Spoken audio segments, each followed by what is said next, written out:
പിന്നെ ഗൈസ് എന്താണെന്ന് വെച്ചാൽ ഗൈസ് ഇപ്പോൾ ഈ ഉമ്മാക്കും വാപ്പാക്കും 4 പൊന്നു മക്കളെയാണ് നഷ്ടപ്പെട്ടതല്ലേ ഗൈസ്. അപ്പോൾ ഇവരെ സിറ്റുവേഷനിലൂടെ കടന്നു പോയൊരു വ്യക്തിയാണ് ഞാനും. കാരണം എനിക്കൊരു മോളെ നഷ്ടപ്പെട്ടിട്ടുണ്ട്. 3 മാസവും 4 ദിവസവും കിടക്കവേ പാല് മണ്ടയിൽ കയറി മരിച്ചെന്നാണ് പറയുന്നത്. അപ്പോൾ ഇപ്പോഴും ആ വേദന എൻ്റെ നെഞ്ചിൽ നിന്ന് എൻ്റെ മനസ്സിൽ നിന്ന് മാഞ്ഞിട്ടില്ല കേട്ടോ ഗൈസ്. ആ ഒരു മുഖം, എൻ്റെ പൊന്നു മോള് എൻ്റെ മനസ്സിൽ നിന്ന് മരിച്ചാലും മായില്ല.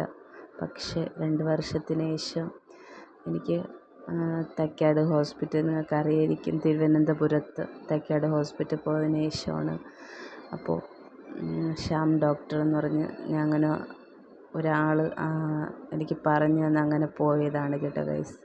അതിന് ശേഷമാണ് എനിക്ക് അടുത്തൊരു മോളെ കിട്ടിയത്. അപ്പോൾ അതിന് ശേഷമാണ് എനിക്ക് കുറച്ചെങ്കിലും എൻ്റെ മനസ്സിൽ നിന്ന് സങ്കടമല്ല വിഷമം മാഞ്ഞത്. അപ്പോൾ അതുവരെ ഞാൻ വേദന അനുഭവിക്കായിരുന്നു കേട്ടോ ഗൈസ്.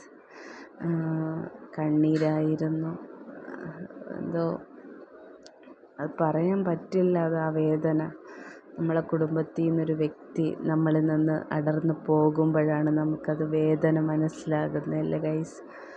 അപ്പോൾ ആ ഉമ്മാക്കും വാപ്പാക്കും 4 പൊന്നു മക്കളെയാണ് നഷ്ടപ്പെട്ടത്. റബ്ബേ, അവർക്ക് സഹിക്കാൻ പറ്റട്ടെ അല്ലേ ഗൈസ്. അത്രേ പറയാനുള്ളൂ എനിക്ക്.